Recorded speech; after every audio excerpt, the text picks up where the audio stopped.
Hello guys and welcome back to another episode of master day trading, जिसके episode 1 में हमने सीखा था कि कैसे एक परफेक्ट एंट्री और एग्जिट को स्टेप बाय स्टेप प्लान किया जाता है। और इस एपिसोड में मैं आपको एक ऐसा एडवांस्ड कंसेप्ट को पूरी तरह से ब्रेक डाउन करके सिंपल वर्ड्स में सिखाने वाला हूँ, जो कॉन्सेप्ट लिटरली हर एक स्ट्रेटेजी में काम आता है। ठीक है, हर एक स्ट्रेटेजी, हर एक सेटअप, जहां पर भी बड़े मूवमेंट्स और फास्ट मूवमेंट्स इन्वॉल्व है, वहां पर ये वर्ड आपने सुना ही होगा, जिसका नाम है लिक्विडिटी।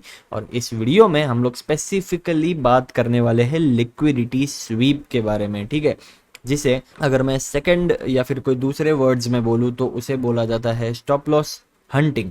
अब ये स्टॉप लॉस हंटिंग क्या होती है, कैसे काम करती है, वो सब कुछ मैं आपको डिटेल में बताऊंगा। बट मैं आपको उससे पहले बता दूं कि ये एक 5 एपिसोड की सीरीज है जिसका नाम है मास्टर डे ट्रेडिंग, जिसके अंदर आपको मैं हर एक वो एडवांस्ड टॉपिक, हर एक एडवांस्ड कंसेप्ट आपको मैं सिखाऊंगा 5 एपिसोड में, जिससे आप डे ट्रेडिंग के मास्टर बन ही जाओगे। ठीक है, तो इसी के साथ वीडियो को लाइक करो, चैनल को सब्सक्राइब करो। बढ़ते हैं वीडियो में, लेट्स गो।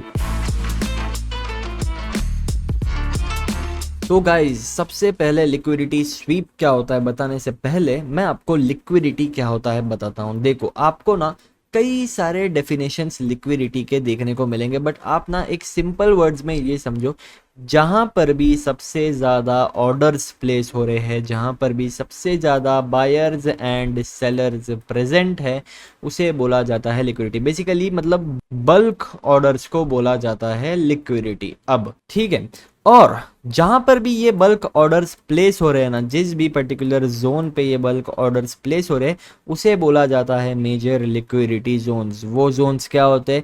वो होते हैं मेजर सपोर्ट्स एंड रेजिस्टेंसेस। ठीक है, क्योंकि जब भी सपोर्ट रेजिस्टेंस के पास मार्केट आता है या फिर कोई ट्रेंड लाइन के पास मार्केट आता है, वहां पर आपको ना ऑर्डर्स प्लेस होते हुए दिखते हैं। जैसे फॉर एग्जांपल ये एक रेजिस्टेंस है, यहाँ पे अगर मार्केट आता है तो यहाँ पे सेलर्स एंटर होंगे, करेक्ट। अगर इसका ब्रेकआउट होता है तो यहाँ पे बायर्स एंटर होंगे। ठीक है, तो बेसिकली ये एक मेजर लिक्विडिटी जोन है। उसी तरह जो फिब लेवल्स होते हैं ना, वो भी मेजर लिक्विडिटी जोन्स होते हैं। ठीक है, अब मैं आपको थोड़ा समझाता हूँ कि लिक्विडिटी स्वीप कैसे काम करता है या फिर स्टॉप लॉस हंटिंग कैसे काम करता है। देखो, आपको मैंने एक लॉजिक बहुत बार समझाया है कि trading is a zero sum game. यहाँ पर buyers are equal to sellers, ये बहुत बार टॉपिक ऑलरेडी कवर हो चुका है। तो अब वो सीन ऐसा होता है।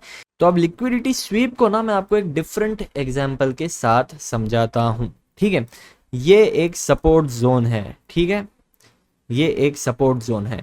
यहाँ पर जब भी प्राइस आता है, यहाँ पर बायर्स अपना ऑर्डर प्लेस करते हैं और उसका जो स्टॉप लॉस होता है वो नीचे की साइड प्लेस करते हैं। ठीक है, ये चीज इतना आप समझ गए। अब जो बड़े बड़े इंस्टीट्यूशंस होते हैं, बैंक्स होते हैं, वो क्या करते हैं?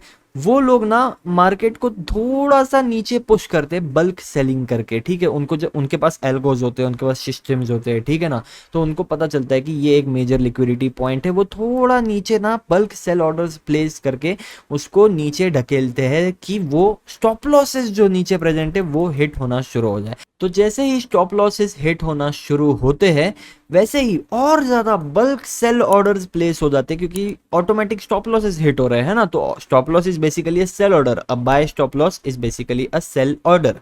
ठीक है, तो जब सेल ऑर्डर वहां पे इतने ज्यादा बल्क आते हैं तो प्राइस और नीचे जाने लगता है फास्ट। ठीक है, अब ये वहीं से बहुत ज्यादा गिर जाएगा क्या? नहीं, वो थोड़ा सा ही गिरेगा बट बहुत फास्ट गिरेगा, इतना। ठीक है, जितना अपने को ट्रेड चाहिए उतना। ठीक है, तो ये होता है लिक्विडिटी स्वीप का लॉजिक, ये होता है स्टॉप लॉस हंटिंग का लॉजिक। अब मैं आपको ना थोड़े एग्जांपल्स के साथ बताता हूँ कि इसको कैसे फाइंड किया जाता है, कैसे लिक्विडिटी स्वीप एग्जैक्टली होता है। ठीक है, मैंने एक वीडियो बनाया था कि this setup will make you profitable. वो जो सेटअप है, वो जो स्ट्रेटेजी है, वो पूरा इस ही टॉपिक के ऊपर डिपेंडेंट है, इसी टॉपिक पे बेस्ड है। ठीक है ना, तो मैं वो उसका भी आपको एक एग्जाम्पल बताता हूँ। ठीक है, सबसे पहले अपने को यहाँ पे क्या देखने मिल रहा है?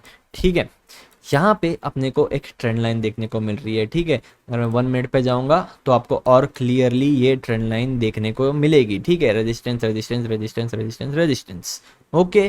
तो यहाँ पे होता क्या है, ठीक है, अब थोड़ी देर के लिए ये रेजिस्टेंस को भूल जाओ, आप हॉरिजॉन्टल यहाँ पे ट्रेंड लाइन पे फोकस करो, ठीक है। सबसे पहले तो ये जो सपोर्ट जोन था पहले उसका ब्रेकडाउन हो चुका था, ठीक है। ब्रेकडाउन होने के बाद क्या होता है, मार्केट वापस ऊपर जाता है और एक ट्रेंड लाइन का ब्रेकआउट देता है यहाँ पर, ठीक है। ये एक ब्रेकआउट अपने को देखने को मिल रहा है। अब ब्रेकआउट के बाद क्या होता है, अब देखो सबसे पहले मैंने आपको बताया ना कि ब्रेकआउट पे बायर्स एंटर होते हैं, यहाँ पर इसका मतलब बायर्स एंटर हो गए, करेक्ट। उसका बाद क्या होता है, मार्केट ऊपर जाता है, रीटेस्ट करता है सेम ट्रेंड लाइन का, यहाँ पर और बायर्स एंटर होते हैं, क्योंकि आप लोगों को सिखाया जाता है इधर एंटर ऑन ब्रेकआउट या फिर रीटेस्ट पे, ठीक है।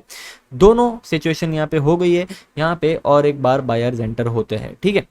और एक मेजर रीजन क्या है पता है बायर्स के एंटर होने का, कि यहाँ पे आप देख सकते हो ये जो जोन है ना सपोर्ट जोन, उसका ब्रेकडाउन होके वापस मार्केट इतना ऊपर आया, तो ऑब्वियसली इसका एक फेक ब्रेकडाउन सिनेरियो समझ के यहाँ पे और ज्यादा बायर्स एंटर होंगे, करेक्ट।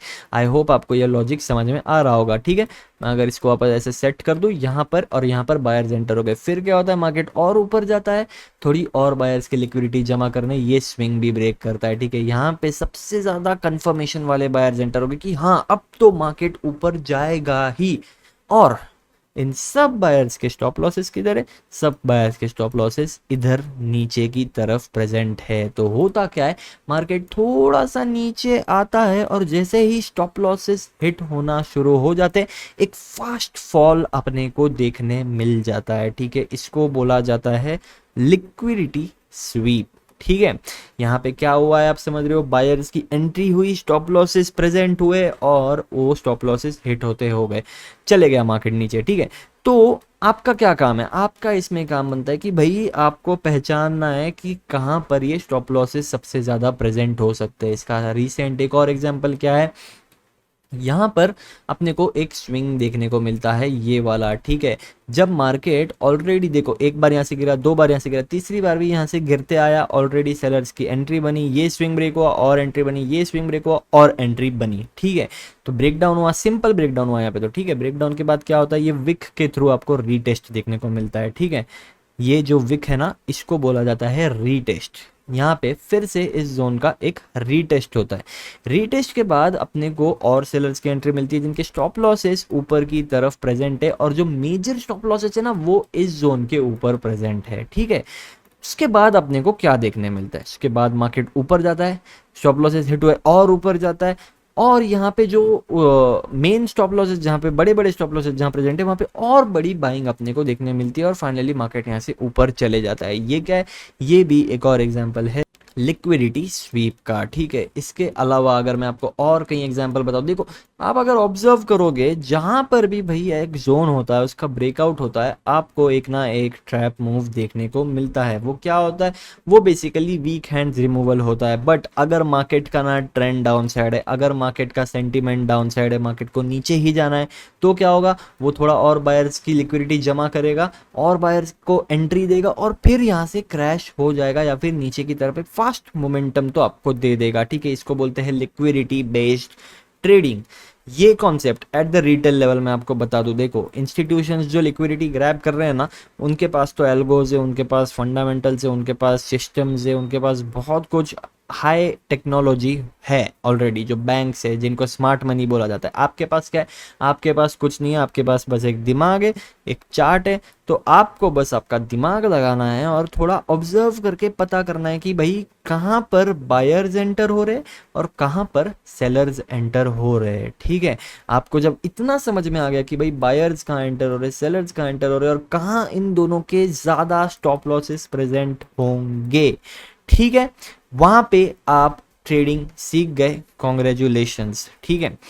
इसके अलावा ऑब्वियसली और भी फैक्टर्स होते हैं एज अ कंफर्मेशन, जो कि होता है ट्रेंड, स्ट्रेंथ एंड वीकनेस। जैसे फॉर एग्जांपल अब यहाँ से बाइंग क्यों आई, यहाँ पे जब डाउन ट्रेंड में है तो यहाँ से बाय साइड का ही ट्रैप बन के बाय साइड की ही लिक्विडिटी स्वीप क्यों हुई, उसका रीजन क्या है, आपको फिर जाना पड़ेगा 1 आवर के टाइम फ्रेम पे, जहाँ पे आपने को देखने मिल रहा है कि भाई ये एक स्ट्रॉन्ग 1 आवर का सपोर्ट है। यहाँ से पहले भी इतनी बड़ी बाइंग आ चुकी है, यहाँ से पहले भी इतनी बड़ी बाइंग आ चुकी है, ठीक है। तो ये एक स्ट्रॉन्ग सपोर्ट है, यहाँ से एक बाय साइड का मोमेंटम आना ही था, इसलिए यहाँ पे जो लिक्विडिटी स्वीप हुई वो सेल साइड की हुई, सेलर्स को ट्रैप किया गया। इस तरह के आपको पहले तो देखो एनालाइज करना है, टॉप डाउन एनालिसिस जिसे हम कहते हैं, आपको बड़े टाइम फ्रेम पे ट्रेंड आइडेंटिफाई करना है, मार्केट स्ट्रक्चर को आइडेंटिफाई करना है, और फिर छोटे टाइम फ्रेम पे आके इस तरह के लिक्विडिटी स्वीप्स को, स्टॉप लॉसेस को, एसएल हंटिंग को ढूंढना है। ठीक है, तो अगर आपको ये कॉन्सेप्ट लिक्विडिटी का क्लियर हुआ है तो अभी के अभी कमेंट करो, अगर कुछ डाउट है तो भी कमेंट करो, और वीडियो पसंद आया तो वीडियो को लाइक करो, चैनल को सब्सक्राइब करो। Thank you so much for watching this video. मिलते हैं आपसे एपिसोड 3 में मास्टर डे ट्रेडिंग के, तब तक के लिए बाय।